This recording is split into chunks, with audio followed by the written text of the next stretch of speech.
Czym się różni taki marketplace na przykład Castoramy, czy takiego Media Expertu od Allegro? Jeżeli to będzie szło w tym kierunku, że każdy będzie mniej więcej w podobnym modelu biznesowym albo tych biznesów będzie wiele, to faktycznie dojdziemy do takiego momentu, gdzie te biznesy będą w pewien sposób pod kątem oferty porównywane. Tak? Czym się wyróżni? W jakim kierunku w ogóle te marketplace'y będą szły w najbliższych latach? To są takie rzeczy, które na pewno są bardzo w cenie. Co czyta dyrektor marketplace Castoramy? Bo co byś rekomendował ludziom, co słuchać, co poczytać?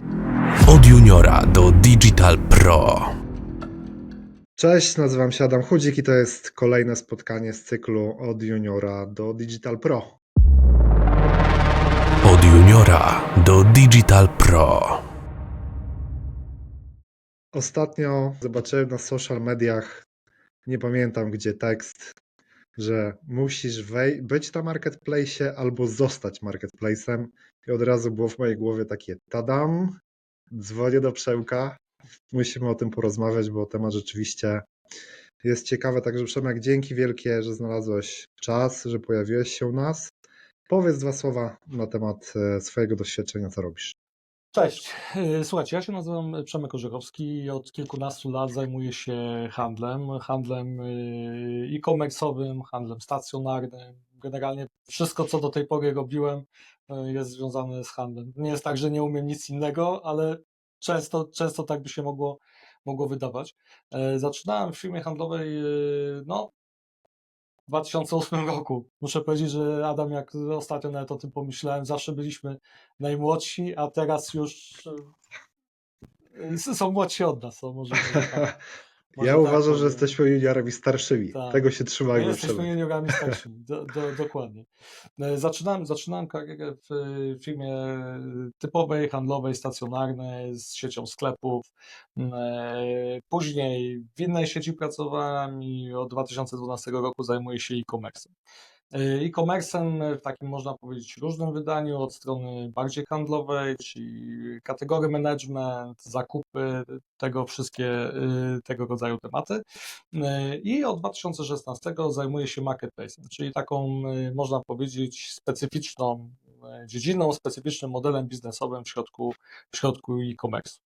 Tak, i to jest to, co robię w tej chwili i obecnie jestem odpowiedzialny w Castoramie za budowę projektu Marketplace. Jakbyś Przemek, spróbujmy, bo mówię, rozmawialiśmy o tej naszej grupie docelowej, to jest dla osób, które albo są na początku, albo chciałyby wejść. To hasło marketplace krąży po orbicie, ale spróbujmy wytłumaczyć, bo tak, mamy Allegro, mamy inne marketplace. Jakbyśmy w ogóle powiedzieli, ile takich liczących się marketplace'ów teraz jest na rynku?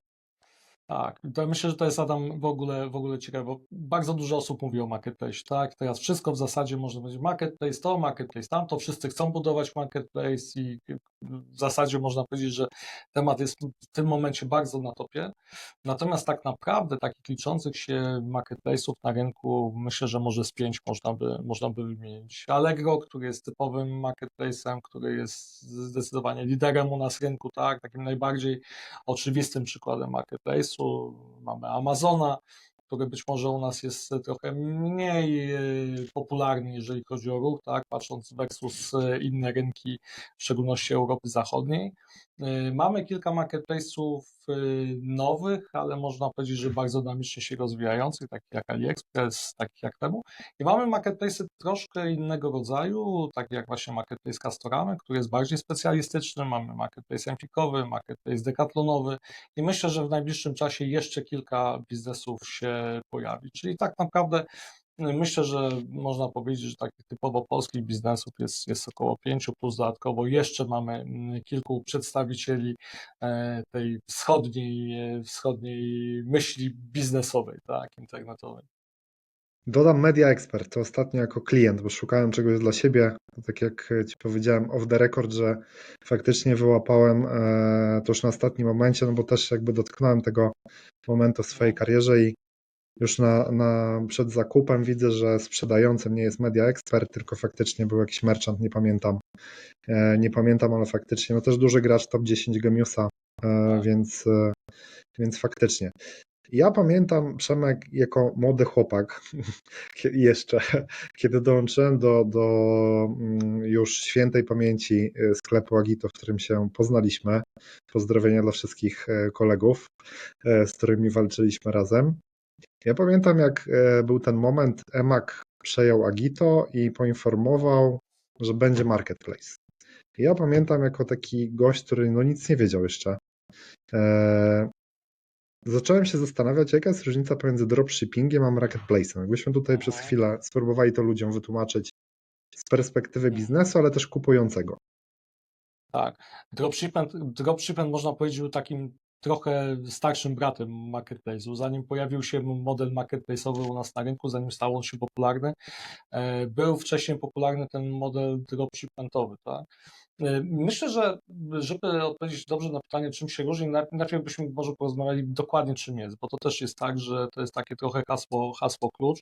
Natomiast warto sobie uświadomić, czym tak naprawdę jest dropshipment. Wyobraźmy sobie, że wchodzimy do sklepu stacjonarnego i mamy półki, tak? Te półki mają jakąś swoją pojemność, mają swoją szerokość, głębokość, generalnie mają jakieś swoje ograniczenia, tak? Nie jesteś w stanie wstawić więcej produktów niż masz miejsca na półkach. Oczywiście możesz te półki trochę inaczej ustawić, możesz je ustawić bardziej gęsto, wyżej, bliżej, inne rzeczy, natomiast nie jesteś w stanie de facto w sposób znaczący, nie wiem, zwielokrotnić swojej oferty, tak? Bo w e-commerce o tego typu skokach, jeżeli chodzi o rozwój oferty, mówimy. I właśnie taką możliwość daje model dropshipmentowy, gdzie de facto przede wszystkim możesz bazować na zapasie, którego nie masz, tak? Możesz bazować na zapasie zewnętrznego sprzedającego bądź hurtowni, na przykład jakichś innych dostawców, czyli przede wszystkim jesteś w stanie klientowi finalnemu, takiemu jak ty czy ja, pokazać produkty, których nie masz w ogóle w sklepie.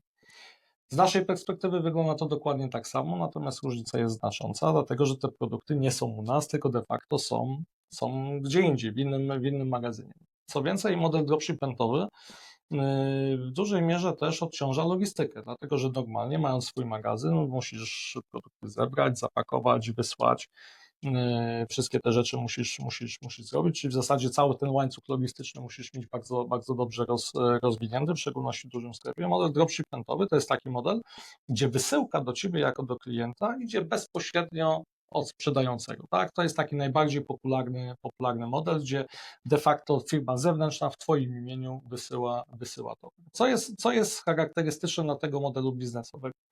Przede wszystkim sprzedaż jest twoją sprzedażą, co za chwilę wytłumaczę w odniesieniu do marketplace'u. Nie jest to takie oczywiste, bo ten model marketplace'owy wygląda troszkę inaczej.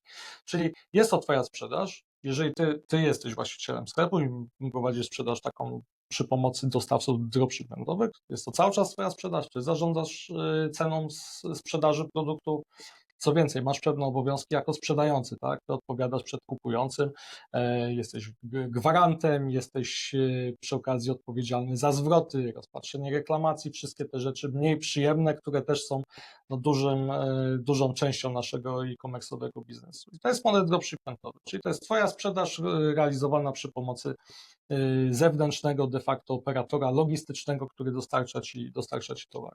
I model marketplace'owy de facto, można powiedzieć, adresuje podobne potrzeby, to znaczy realizuje podobne potrzeby, czyli znowu masz sytuację, kiedy możesz pokazać produkty, których nie masz na zapasie, z tą jednak różnicą, że to nie jest twoja sprzedaż, czyli ty jako właściciel platformy, jeżeli decydujesz się budować marketplace, udostępniasz generalnie swoją platformę zewnętrznym sprzedającym, przy czym to ten sprzedający zarządza ofertą, wprowadza produkty, zarządza ceną produktów, bardzo często zarządza opisami produktów, czyli to wszystko jest po jego stronie. Co więcej, jeżeli jako klient kupisz produkty na takim marketplace, to fakturę dostaniesz od tego zewnętrznego sprzedającego, czyli de facto właściciel marketplace'u, platforma handlowa, taka jak Castorama, łączy swoich klientów z ofertą zewnętrznych sprzedających.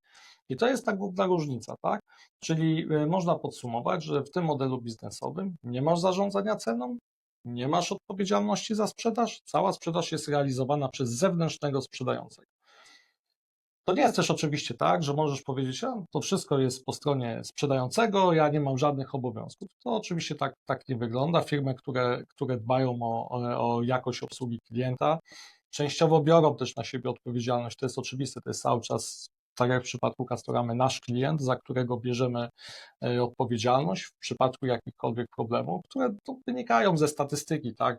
Nie jest kwestia tego, że jeden czy drugi sprzedający robi to celowo, czy w jakiś inny sposób, nie. To wynika ze statystyki, tak? Statystycznie co któreś zamówienie jest w jakiś sposób problemowe z bardzo różnych powodów. Wtedy my bierzemy odpowiedzialność, pomagamy kupującemu, żeby mógł rozwiązać swoje problemy, żeby faktycznie wyszedł usatysfakcjonowany, dlatego że staramy się i walczymy o to, żeby każdy klient był usatysfakcjonowany, tak? Bo to jest w sumie nasz klient. Więc to są takie różnice.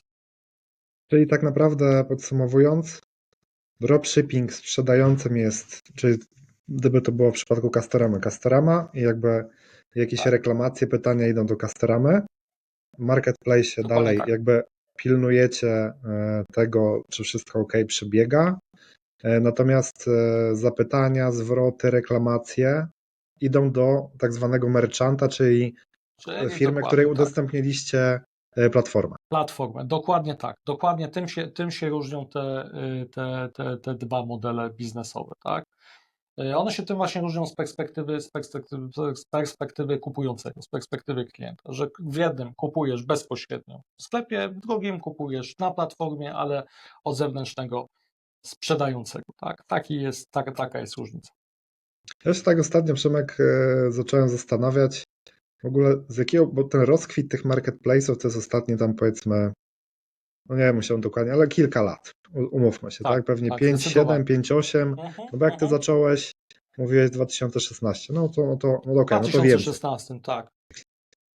Skąd w ogóle, słuchaj, taki rozkwit tych marketplace'ów, w ogóle czemu firmy to robią? No właśnie, to jest jakby to pierwsze pytanie i drugie pytanie, podpytanie, żebyśmy spróbowali wytłumaczyć, czym się różni taki marketplace na przykład Castoramy, czy takiego Media Expertu od Allegro, no bo to jest pytanie, które pewnie się nasunie. Tak. Skąd popularność tego modelu? Ja myślę, że to jest tak, że pewien trend przyszedł z zachodu Europy. Tak? Był taki moment, gdzie faktycznie w Europie Zachodniej marketplace'y zyskiwały na popularności. W Polsce w zasadzie prób sensownych zbudowania marketplace'ów nie było. I tak było gdzieś do 2015 roku. Ja pamiętam, że poza Allegro na rynku polskim 3 firmy próbowały zbudować marketplace. To było wspomniane przez Ciebie Agito, które bazowało na tym wzorcu emagowym rumuńskim. Był Carrefour, który próbował zaadoptować wzorce z rynku francuskiego i dodatkowo był jeszcze Empik, który też rozpoczynał. Tak? I tak naprawdę z tych 3 podmiotów można powiedzieć, że długofalowy sukces osiągnął tylko i wyłącznie Empik. Tak? Emaga nie ma na rynku polskim, Carrefour się wycofał, natomiast Empik faktycznie tutaj myślę, że uznaje ten projekt jako duży sukces. Przypuszczam, że tak jest, dlatego że cały czas w wielu wywiadach, publikacjach rozwój marketplace'u jest wskazywany jako jeden z priorytetów i głównych driverów biznesu, więc wydaje mi się, że jest to cały czas temat, który jest uważany za duży sukces. I myślę, że tak naprawdę Empik trochę przetarł szlaki, tak, na tym rynku polskim, dlatego że rynek generalnie był bardzo mocno przywiązany jednak do tego modelu dropshipmentowego. Okazało się, że jest to chyba jednak bardziej efektywny model, który pozwala w krótszym czasie zbudować bardziej szeroką i kompetentną ofertę. Tak naprawdę model dropshipmentowy, który opierał się na kilku operatorach dużych logistycznych, tak? Tych którzy byli wtedy na rynku polskim. Można powiedzieć, że było ich 3, 4, 5 maksymalnie takich dużych, sensownych. Natomiast nagle się okazało, że w modelu marketplace'owych tych dostawców możesz mieć w krótkim czasie dużo więcej. Dużo więcej dostawców, to znaczy dużo więcej produktów, to znaczy oferta szersza, bardziej kompetentna, bardziej atrakcyjna także. I myślę, że to jest trochę tak, że po prostu ten model, można powiedzieć, na rynku polskim chwycił. Co więcej, jest to model, który okazał się dosyć prosty do zaimplementowania. Tak? Są narzędzia gotowe, które relatywnie przyspieszają wdrożenie takiego rozwiązania. Nie Narzędzia mamy są product dosyć... placementu, ale podajmy, Przemek, jeżeli możesz, bo to jest jakby podcast edukacyjny. Tak. Więc jeżeli jakby nie reklamujemy nikogo, nikt nam za to nie zapłacił, żeby to było jasne, ale edukacyjnie, żeby jakby ludzie na początku mieli też pojęcie na temat tego, jakiego typu to są operatorzy, że mogli sobie, nie wiem, doczytać, jeżeli ich to zaciekawi. To jeżeli ktoś się interesuje, może popatrzeć na przykład na rozwiązania, które dostarcza Octopia, Miracle. To są takie rozwiązania, które są dosyć popularne na rynku na ten moment i to są, można powiedzieć, w dużej mierze gotowe rozwiązania, tak? Dosyć proste do zaimplementowania. Nie chcę tu wskazywać, ale rynek polski jest zdominowany przez jednego gracza. Ma to swoje oczywiście plusy, ma też swoje Doszły mnie takie minusy, słuchy. ale tak po prostu jest, tak póki co jest. Więc to powoduje, że generalnie ten model jest relatywnie prosty do zaimplementowania, tak? I to jest jedna rzecz. Pytałeś, Adam, czym się marketplace'y różnią między sobą. Kiedyś marketplace to było tylko Allegro i każdy, kto myślał marketplace, myślał Bazar, Allegro i mniej więcej takie konotacje były, tak? No i ten model marketplace'u allegrowego jest zupełnie inny de facto niż marketplace'y, które się w tej chwili rozwijają. Bo jakbyśmy zobaczyli na szerokość oferty i sam model biznesowy, Allegro w głównej mierze zbudowane jest na bardzo szerokiej ofercie wielokategoryjnej, z niedużym udziałem sprzedaży własnej, który na marginesie został też dopiero w którymś czasie wprowadzony. Tak? Czyli w zasadzie można powiedzieć, że gro sprzedaży Allegro to jest sprzedaż tych zewnętrznych sprzedających. I takie marketplace'y były bardzo popularne jeszcze kilka lat temu i mniej więcej jeżeli pojawiały się jakieś nowe biznesy, które próbowały challenge'ować Allegro, one się pojawiały w podobnym kierunku, czyli bardzo szeroko, wszystkie kategorie, wielu sprzedawców, wiele produktów i taki był model biznesowy, na tym próbowano budować biznes. Te marketplace'y, które się budują w tej chwili, które się otwierają, one mają trochę inny charakter. Czasem się mówi, że to są takie biznesy, marketplace'y w modelu enterprise, czyli gracze, którzy są w jakiś sposób już obecni na rynku, którzy są graczami wyspecjalizowanymi, którzy są łączeni z jakimiś kategoriami, otwierają marketplace'y, które w głównej mierze bazują i kierunkują się na te kategorie, w których oni dominują, tak? Czyli nie są już o wszystkim, tylko są marketplace'em w pewien sposób specjalistyczny. Czyli jeżeli mamy elektroniczne marketplace'y, to one pewnie będą w głównej mierze elektronice. Jeżeli mamy marketplace o domu i ogrodzie, to on jest o domu i ogrodzie, nie jest w tym czasie o zabawkach, nie jest o kosmetykach, jest w pewien sposób ukierunkowany. I to też widać, że jest taki trend na ten moment. Nie mówię oczywiście o tych marketplace'ach, które się przebojem wdzierają na polski rynek. Widzieliśmy niedawno badania Gemiusa, Media Panel, tam widzieliśmy zmianę, no, taką można powiedzieć historyczną wręcz, jeżeli chodzi o ilość użytkowników i dotarcie. Wiemy, że Allegro straciło palmę pierwszeństwa. Pierwszy raz, odkąd pamiętam.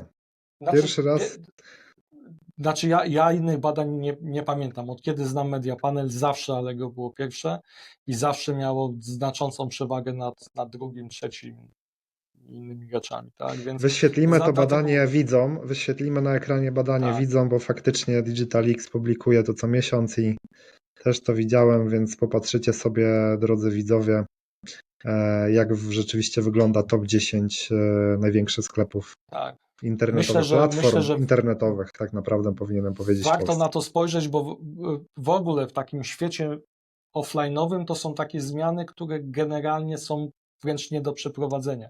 Nie ma takiej możliwości, żeby w krótkim czasie gracz, który nagle pojawił się na rynku, nagle się staje najpopularniejszą platformą. Takie rzeczy są możliwe w świecie digitalowym. Więc jeżeli Adam pytałeś o te różnice, to są główne różnice. Tak? To jest trochę inny po prostu model biznesowy, ograniczone kategorie, sfokusowane na konkretnej dziedzinie bądź konkretnym zakresie kategorii, które są rozbudowywane.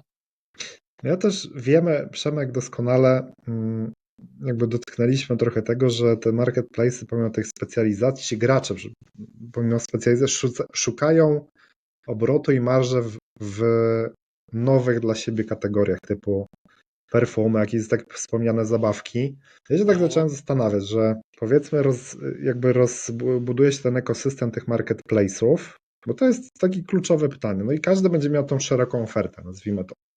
Bardzo ogólnie tak na to patrzę. No to czym wtedy grasz jako biznes? Nie? Czyli jakby zbudujesz tą ofertę i powiedzmy tak, Empik ma to, wy macie, hipotetycznie oczywiście, tak? Nie wiem, Media Expert i tak dalej. No jest ta oferta. No i właśnie, czym jakby się wyróżnić? Jakie masz przemyślenia na ten temat? To jest dobre pytanie, dlatego że można powiedzieć, że ta oferta jest wszędzie, jeżeli to będzie szło w tym kierunku, że każdy będzie mniej więcej w podobnym modelu biznesowym albo tych biznesów będzie wiele, to faktycznie dojdziemy do takiego momentu, gdzie te biznesy będą w pewien sposób pod kątem oferty porównywane, tak?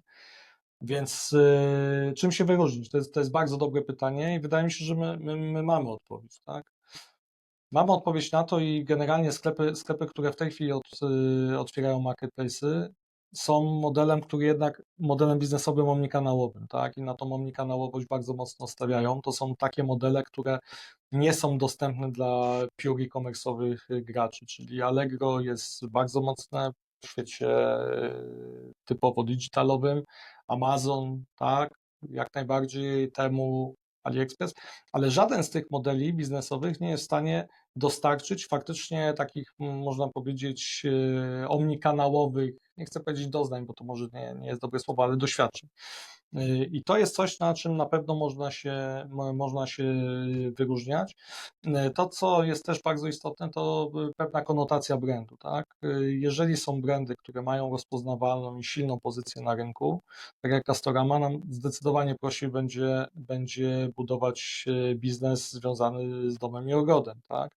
Czyli to są też te rzeczy, którymi w danych kategoriach można się wyróżnić. Kolejna rzecz to są dodatkowe serwisy. Serwisy, które są na przykład niedostępne dla graczy pure e-commerce'owych, natomiast są dostępne właśnie dla takich graczy, którzy mają też rozbudowaną sieć sklepów. I to są te rzeczy, którymi możemy wygrywać. Długofalowo warto pamiętać o jednej rzeczy, że marketplace jest budowany dla klientów. Tak? No nie budujemy tego dla siebie, budujemy to dla klienta. Po to, żeby klient w jednym miejscu mógł zrealizować swoje potrzeby. Mógł nie tylko kupić, mógł zrealizować swoje plany, żeby dostał konkretne rozwiązania, konkretne serwisy. Ale bardzo często zapominamy, że tym naszym klientem jest także sprzedający. I tutaj w tym obszarze możemy też poszukać elementów różnicujących.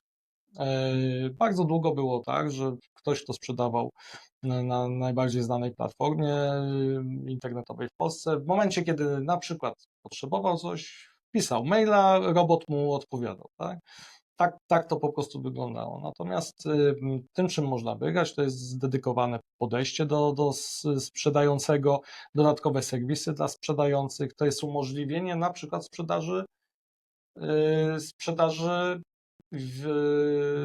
wypadło mi słowo, nie chcę powiedzieć international, ale sprzedaży międzynarodowej. O, to jest to słowo, które szukałem. Sprzedaży międzynarodowej, tak? Czyli na przykład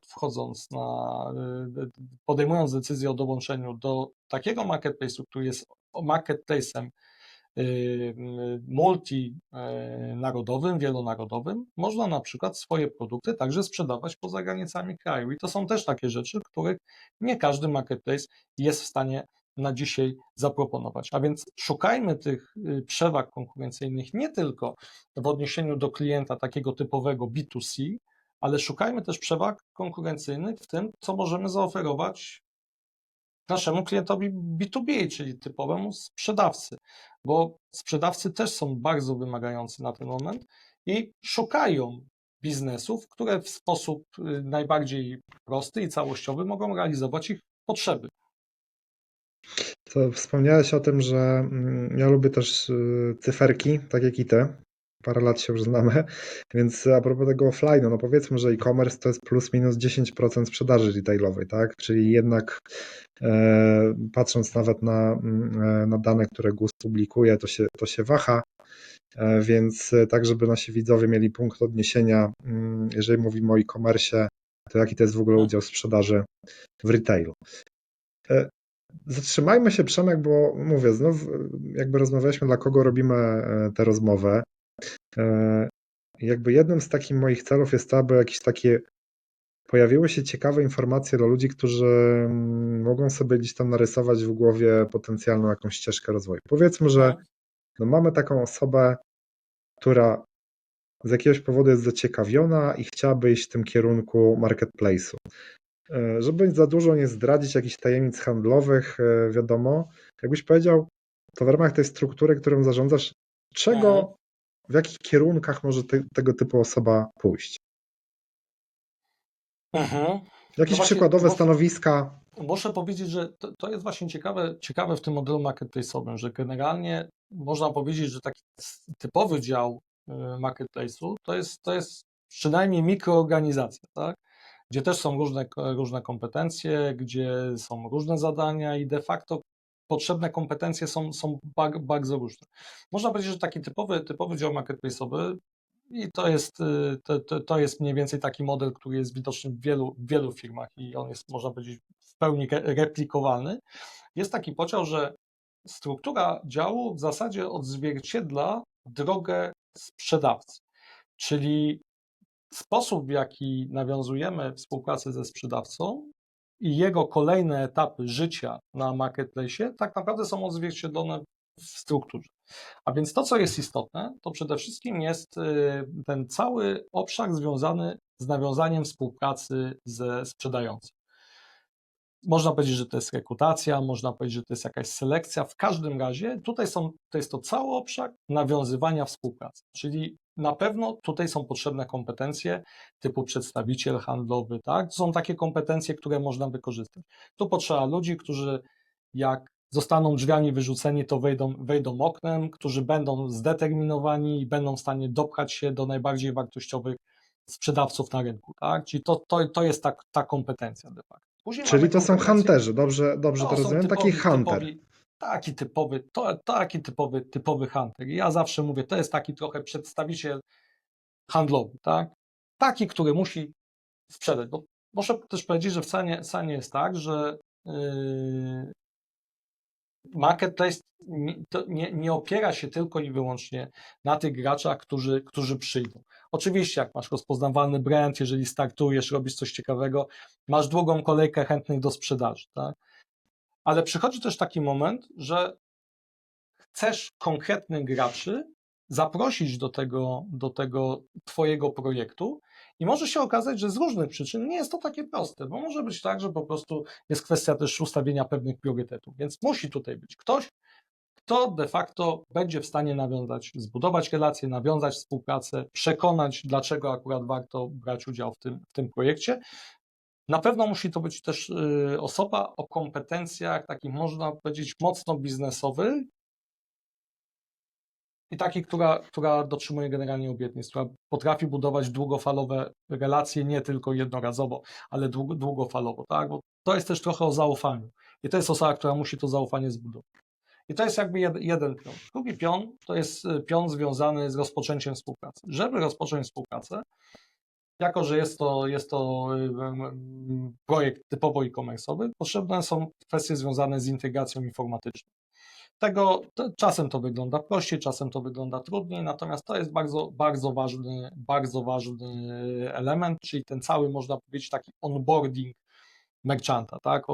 Onboarding sprzedawcy. Czyli z jednej strony pomoc w ustanowieniu połączenia technologicznego, tak żeby oferta się wymieniała. Nikt tego generalnie nie robi z ręki, tak?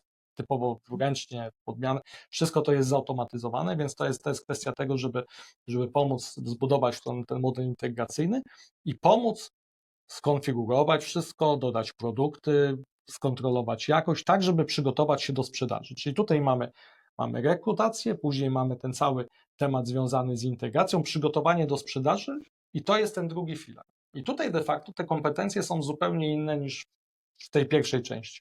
To cały czas jest o zaufaniu, to cały czas jest o skoncentrowaniu na biznesie i na sprzedawcy, ale tutaj z kolei potrzebne są bardziej kompetencje technologiczne, czyli nie handel, a bardziej technologia. To są te rzeczy, które tutaj są de facto w cenie. I trzeci obszar, który jest w takiej najprostszej strukturze marketplace'owej, to jest obszar, kiedy mamy już dostawcę, on jest zintegrowany i zaczyna sprzedaż.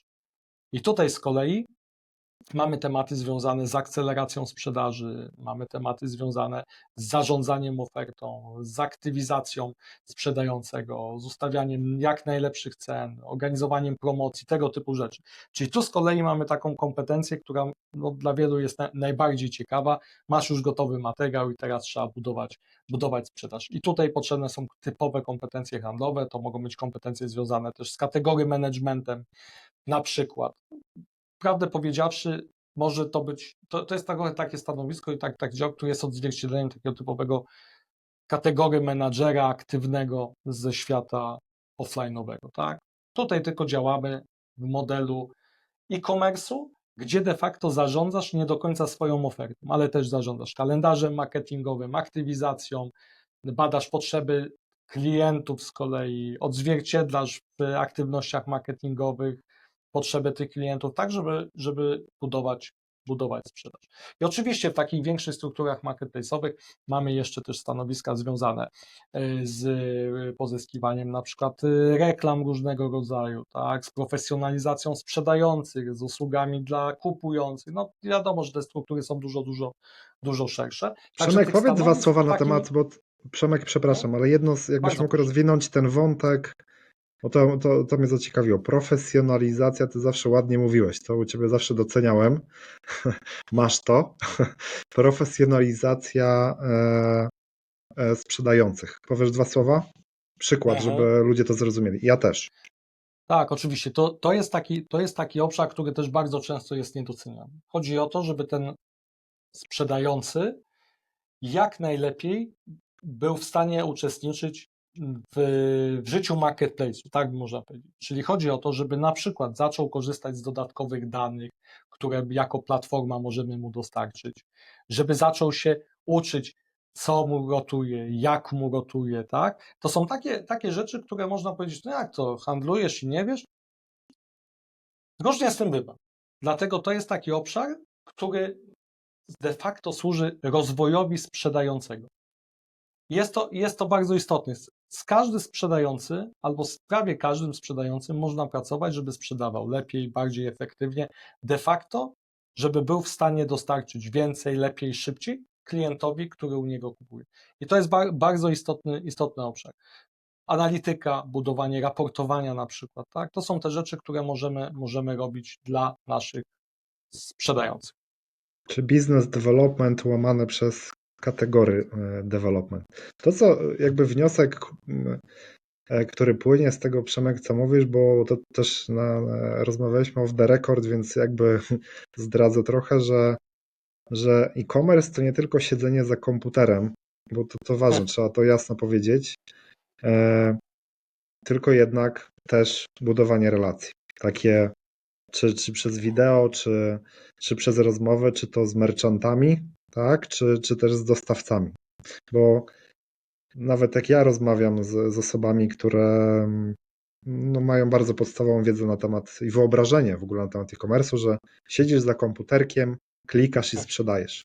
Ale fajnie, Przemek, że to wszystko zawsze, że to powiedziałeś, że faktycznie ja też widziałem, że były dwie grupy kategorii menedżerów, jakby z którymi się zetknąłem, a paru ich było, że ci, którzy mieli wyniki, faktycznie wychodzili zza tego komputera. Tak? Ci, którzy nie wychodzili, no różnie było, także fajnie, że to powiedziałaś.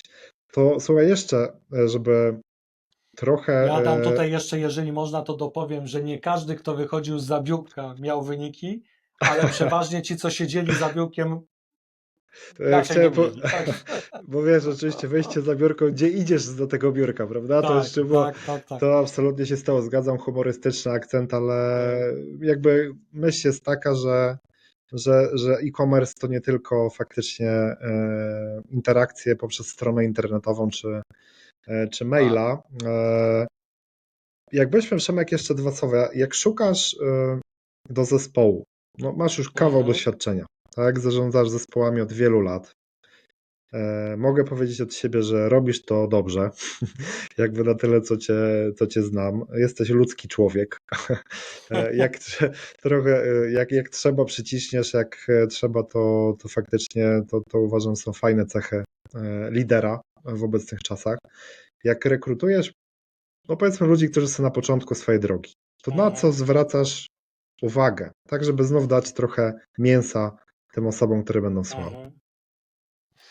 Adam, prawdę powiedziawszy, jakby od razu można powiedzieć tak, stawiamy na kompetencje, ale to tak nie do końca wygląda, w szczególności, że oczywiście w ramach struktury stanowisk jest dużo. Ciężko też oczekiwać od kogoś, kto jest na początku swojej drogi, że będzie miał wysokie kompetencje, tak, akurat specjalistyczne. Więc jakby dla mnie nie to jest najważniejsze w większości rekrutacji. Kompetencje to są takie rzeczy, które de facto można uzupełnić. Bardzo niewiele jest takich kompetencji, których de facto nie można w relatywnie szybki sposób, jeżeli się oczywiście chce uzupełnić. Dlatego to, na co ja najbardziej stawiam, co uważam jest najbardziej w cenie, to jest nastawienie, to jest taki drive, tak? To są takie rzeczy, których nie można de facto się nauczyć. Albo masz, albo nie masz. Jeżeli chcesz więcej, jeżeli chcesz ciężko pracować, jeżeli chcesz mądrze pracować, jeżeli masz w sobie takie poczucie, że chcesz więcej, tak? Chcesz coś zrobić, to są takie rzeczy, które na pewno są bardzo w cenie. Większość pozostałych można po prostu nauczyć się, tak? Natomiast tego albo masz, albo nie masz. I jest dużo takich osób, które przychodzą i są w pewien sposób zmanierowane, tak? Im się nie chce po prostu. No. Ciężko jest budować sensowny biznes przy tego typu nastawieniu. A więc to, co jest dla mnie zdecydowanie najważniejsze, to jest taki drive, to jest energia, to jest pewna motywacja, nastawienie. To są takie rzeczy, jeżeli chodzi o te stanowiska, można powiedzieć juniorskie czy wczesno specjalistyczne, to są te rzeczy, których na pewno poszukuję. Znaczy powiedzmy, bo większość uważa, że trójkąt kompetencyjny, dokładnie to, co ty powiedziałeś, to jest wiedza, umiejętności, ale właśnie postawa jeszcze, tak? Czyli faktycznie tak jasno i prosto trzeba to powiedzieć. Jak nie masz doświadczenia, to czymś musisz grać, tak? I to, co robiłeś wcześniej, albo nawet jak to robiłeś, tak? No bo załóżmy, zaczepiają mnie czasami też pracownicy, którzy w magazynie pracują. Bo tam też masz jakieś miary, tak? Tak. Też pracowałem w magazynie na swoim początku, też mi mierzono produktywność.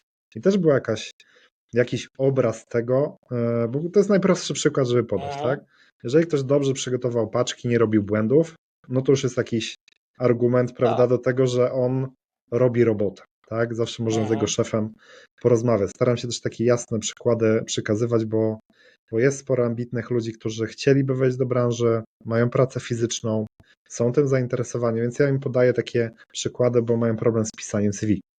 Tak, że wiele osób potrafi doskonale, nawet seniorzy, to a propos mojego doświadczenia rekrutacyjnego, osoby, która taką firmę rekrutacyjną prowadziła, że większość potrafi fantastycznie opowiadać, co robiło, a jak przychodziło do pytania, co zrobiłeś, pojawiał się problem. Tak, bo nie było nawet tego procesu myślowego. Tak.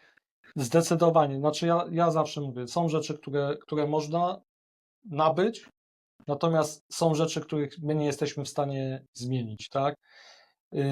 Jeżeli jesteś otwarty, jeżeli jesteś elastyczny, z dużym szacunkiem zawsze podchodzę do dokonań i tego, co faktycznie działo się wstecz, ale jeżeli masz pewną taką chęć wiedzy, tak, pozyskania zmiany w swoim życiu, to są, uważam, takie rzeczy, które na pewno są w cenie.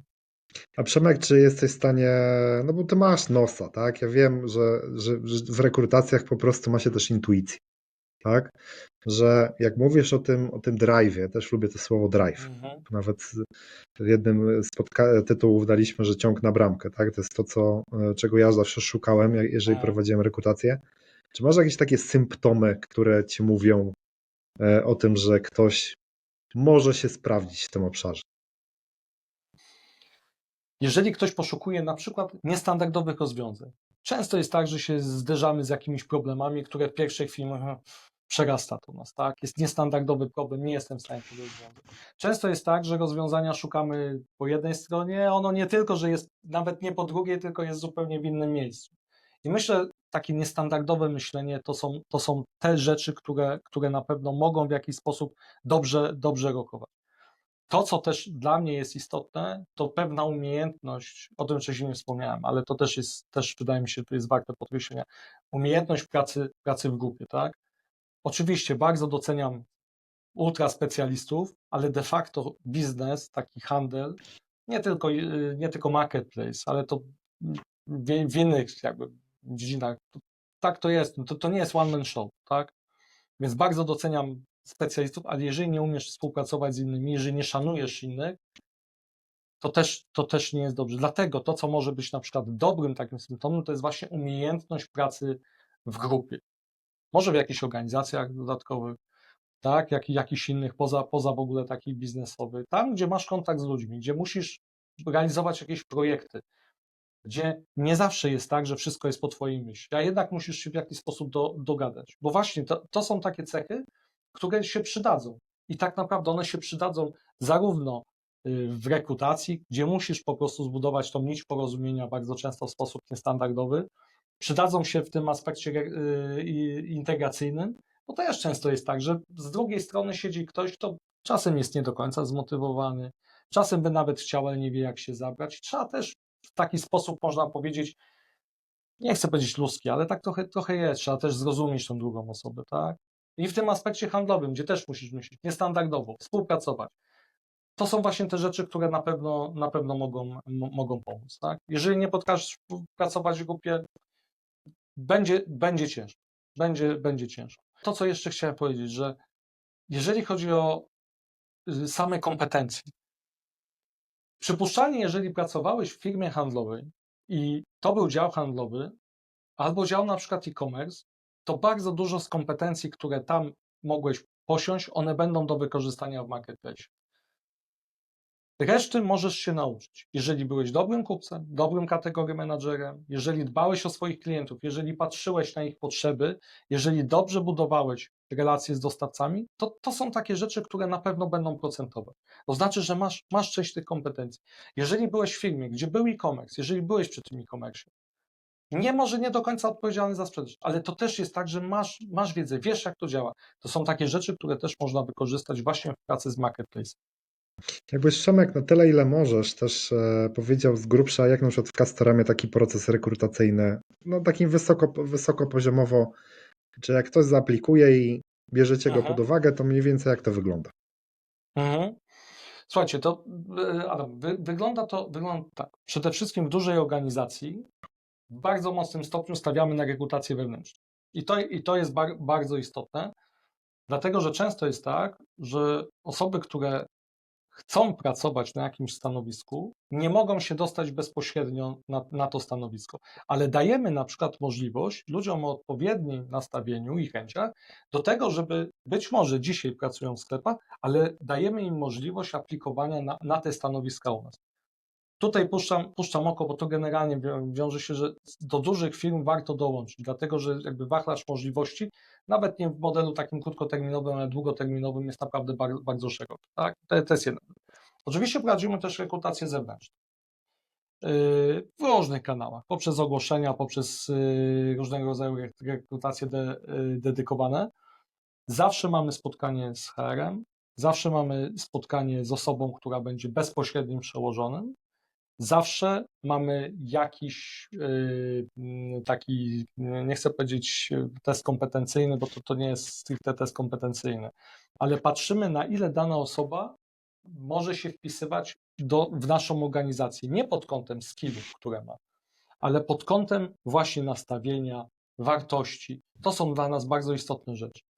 No Czyli i na końcu dopasowanie do kultury organizacyjnej. Dopasowanie do kultury organizacyjnej. Tak, to jest bardzo istotne. To jest bardzo istotne. Często jest tak, że mówimy, no kurczę, wiedzę ma, ale jednak kulturowo nam nie pasuje. W szczególności jest to istotne w firmach, gdzie ta kultura pracy jest wypracowywana przez lata i jest ona w pewien sposób jest bardzo istotna dla organizacji, tak? Czyli patrzymy nie tylko i wyłącznie na kompetencje, ale właśnie na to dopasowanie do pewnej kultury organizacji. No i oczywiście w procesie rekrutacyjnym też ja też się czasem włączam na tym ostatnim, finalnym etapie, żeby zobaczyć, czy dana osoba, która do nas dołączy, pasuje generalnie do całego działu, do koncepcji. Nie mówiąc o tym, że patrzę też pod kątem pewnej wymienności kompetencji, na przykład w przyszłości, tak? No, oczywiście w sposób naturalny szukamy sukcesorów, osoby, w które warto inwestować też, no to jest trochę tak, że ktoś coś od siebie daje, a my też coś od siebie dajemy, tak? Bardzo często jest tak, że faktycznie inwestujemy nasz czas i robimy to z dużą przyjemnością. Ja też mnie zawsze cieszą sukcesy osób, z którymi pracuję, nawet jeżeli kontynuują swoją pracę w innych organizacjach, zawsze gdzieś tam poniekąd myślę, że jakąś tam ziarenko, gdzieś tam swoje 5 groszy mogłem dołożyć, tak? Więc pod tym kątem też patrzę. Fajnie, że to powiedziałeś, Przemek, bo mówię, pytanie też często otrzymujemy, jak wejść do branży. I to fajnie to powiedziałeś, że warto dołączyć do dużej organizacji, bo jak już, ja to mówię, nogę w drzwi wstać. Jak nie jesteś w stanie od razu wejść do e-commerce i zostać, nie wiem, tym key account managerem, no bo nie, bo był ktoś inny w danym momencie, kto lepiej miał lepszą wiedzę, umiejętności i się dopasował do kultury organizacyjnej, to idź na inne stanowisko.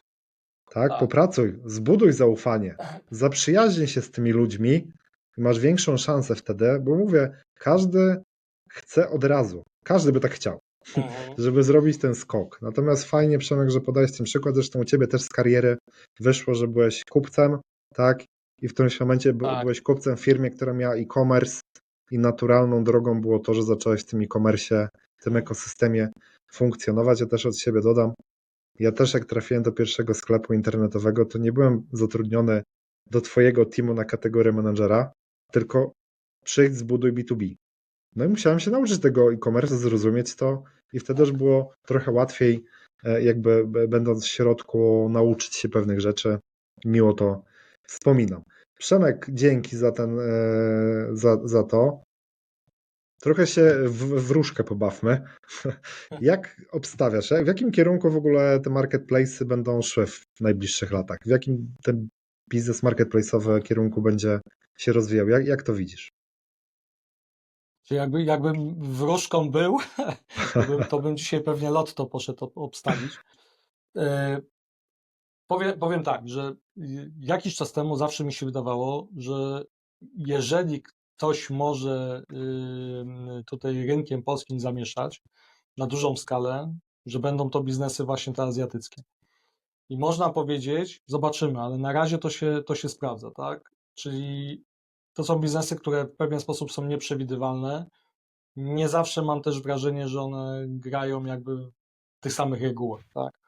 Więc jeżeli pytamy o przyszłość, no to myślę, że te biznesy będą się tutaj rozwijały nie tylko w Polsce, ale też i generalnie w Europie, o ile nie zostaną wprowadzone jakieś regulacje prawne.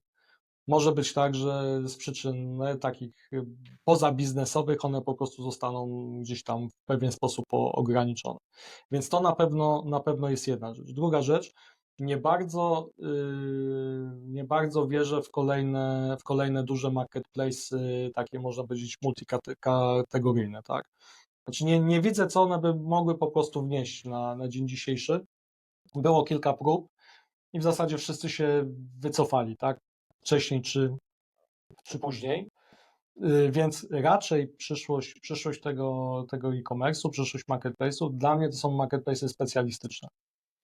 I wydaje mi się, że jest jeszcze bardzo dużo kategorii, które spokojnie mogą się pokusić o to, żeby się tam w nich pojawił jakiś taki jeden, drugi gracz typowo specjalistyczny.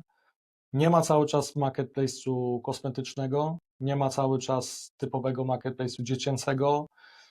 No mówię, to są tylko przykłady, tak? Tych kategorii jest jeszcze sporo więcej, więc myślę, że to są takie rzeczy, które na pewno będą się rozwijały. A więc z jednej strony nieprzewidywalny marketplace azjatycki, nieważne jaką będzie miał nazwę, z drugiej strony marketplace'y specjalistyczne. Z trzeciej strony to, na co na pewno bym postawił, to jest umiędzynarodowienie biznesu. To znaczy na pewno sprzedawcy będą szukali możliwości sprzedaży za granicą. Więc też biznesy, które się będą rozwijały, one powinny dawać taką możliwość, żeby sprzedawać w prosty sposób produkty swoje na innych rynkach. I to jest długofalowo przewaga Amazona, która być może na dzisiaj jeszcze nie wybrzmiewa tak jak powinna, ale długofalowo to jest coś, co daje Amazon, a czego nie daje Allegro. Więc to też jest taka rzecz, która na pewno może dać takiego powera i gdzieś tam no, w sposób taki na pozycji uprzywilejowanej stawiać takie biznesy, które będą w stanie pokazać sprzedaż międzynarodową. Nie tylko klientowi zaoferować ofertę międzynarodową, ale także sprzedawcy dać możliwość łatwej sprzedaży za granicami. Kończy nam się czas powoli, Przemek, więc na koniec jeszcze takie inspiracje dla ludzi. Co czyta dyrektor Marketplace Castoramy, albo co byś rekomendował ludziom, co słuchać, co poczytać, kogo śledzić, żeby podgonić z wiedzą, dowiedzieć się ciekawych rzeczy. Znaczy, dla mnie przez wiele lat dużą inspiracją był Flipkart. To jest z kolei taki marketplace indyjski.